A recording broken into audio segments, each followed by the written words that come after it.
Sobat WK yang saya hormati, terkait sejarah yang melatar belakangi Masjid Agung Al-Barkah, tentunya tidak terlepas dari masa lalu, yakni dari tahun 1890 Masehi di wilayah di mana berdiri Masjid Agung Al-Barkah ini telah berdiri satu tempat ibadah, atau pada saat itu disebutnya sebagai surau, yang dipimpin oleh seorang penghulu yang bernama Haji Abdul Hamid.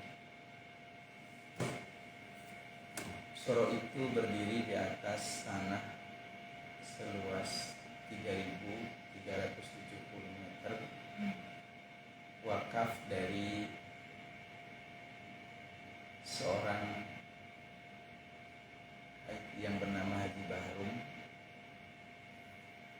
yang kemudian dengan berjalannya waktu surau itu menjadi masjid, sesuai dengan bertambahnya semakin banyaknya penduduk yang ada di sekitar, yang pada akhirnya sekarang ini disebut dengan Masjid Agung Al-Barkah. Saya kira itu yang melatar belakangi Masjid Agung Al-Barkah. Nah, pakai seiring berjalannya waktu, akhirnya kan surau menjadi sebuah masjid begitu Pak Kiai. Nah, ini kan pasti yang kita lihat juga ada model arsitekturnya. Apa yang membedakan Masjid Agung Al-Barkah dengan masjid lainnya Pak Kiai? Ini lebih klasik, lebih atau kaligrafi modelnya itu seperti apa Pak Kiai? Baik, dari bagian luar nampak dengan mudah ada 4 menara, yang 2 di bagian depan itu lebih tinggi, kemudian 2 menara lagi di bagian belakang, yang di tengahnya ada kubah besar. Nampak megah karena memang cukup tinggi menara ini.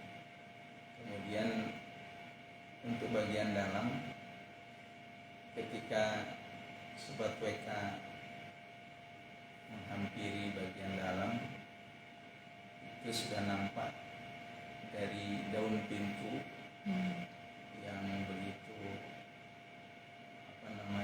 indah, yakni berdasar kayu ukiran dari Jepara, tapi bermotifkan Timur Tengah, sehingga nampak di situ masjid yang begitu megah dan kokoh, serta juga cukup sejuk, karena memang bagian dalam itu hampir domainnya adalah berupa kayu yang berukir dari Jepara, kayu yang memang didatangkan dari Jepara, ukiran dari Jepara, kemudian juga bernafaskan Timur Tengah. Sehingga ketika para jamaah masuk ke dalamnya, itu akan merasakan betapa sejuknya, betapa tenangnya di saat kita melaksanakan ibadah. Saya kira itu. Dan pasti pakai dari awal hingga sekarang banyak mengalami renovasi, pemugaran begitu ya Pak Kiai. Dan itu renovasinya juga nggak cuma sekali 2 kali pasti ya Pak Kiai, sampai akhirnya sebesar sekarang gitu ya. Betul. Nah, itu yang paling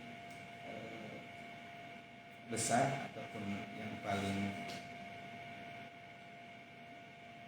apa bahasanya? Yang frontal itu apa sih? Kalau seluas itu atau seterbuka itu? Ya, jadi gini, pembangunan itu mulai sampai sempurna sekarang ini ketika mau diadakan musabaqah tilawatil Quran tingkat Jawa Barat. Nah, saat itu Masjid Agung Al-Barkah ini dijadikan tempat untuk pelaksanaan musabaqah tilawatil Quran tingkat Jawa Barat. Nah, saat itu sebelumnya mari direnovasi secara besar-besaran, mungkin bahasa itu. Ya, baik, perenovasian secara besar-besaran itu terjadi ketika Bekasi saat itu masih dalam sebutan Kabupaten Bekasi, menjadi tempat di mana diselenggarakannya musabaqah tilawatul Quran tingkat Jawa Barat. Nah, tuan rumahnya adalah Kabupaten Bekasi. Nah, tempatnya adalah di Masjid Agung Al-Barkah. Jadi sebelum pelaksanaan musabaqah tilawatul Quran itu diadakanlah perenovasian secara besar-besaran yang hasilnya adalah bisa disaksikan saat ini. Masjid Agung Al-Barkah, pemerintah Kota Bekasi. Oke. Ini pakai mungkin sedikit ada wejangan atau masukan buat masyarakat yang memang masih minim sekali pengetahuannya tentang sejarah, bisa datang ke Masjid Agung Al-Barkah dengan melihat langsung ornamen-ornamennya. Ya, saya kira tepat sekali karena memang Masjid Agung Al-Barkah ini adalah satu dari masjid tertua. Mohon maaf ya, betul sekali bahwa Masjid Agung Al-Barkah ini adalah masjid tertua di Kota Bekasi dan salah satu tertua di Indonesia. Sehingga yang tadi sudah saya sampaikan berawal di tahun 1890 yang diawali dari seorang tokoh penghulu menjadikan atau membangun satu surau yang berada di atas tanah wakaf Bapak Haji Bahrun, yang kemudian dengan berjalannya waktu sehingga menjadilah Masjid Agung yang saya kira cukup bersejarah karena memang diawali dari masa kolonial Belanda.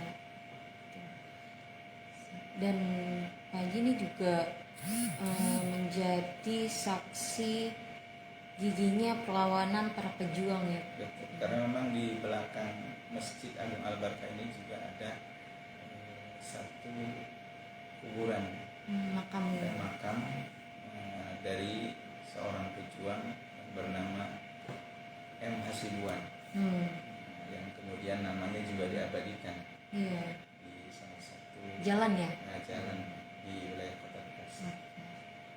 Jadi sekali lagi saya kira ini menjadi satu titik di mana teman-teman atau ketika sobat ingin menyaksikan masjid tertua di Kota Bekasi ini, silakan sobat datang ke Masjid Agung Al-Barkah sambil menikmati sejuknya baik di luar maupun di dalam Masjid Agung Al-Barkah.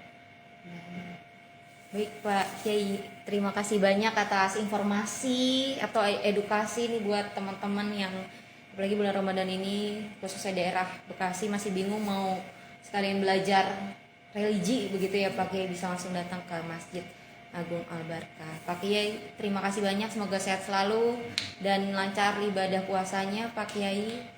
Selamat sore. Wassalamualaikum warahmatullahi wabarakatuh. Waalaikumsalam warahmatullahi wabarakatuh.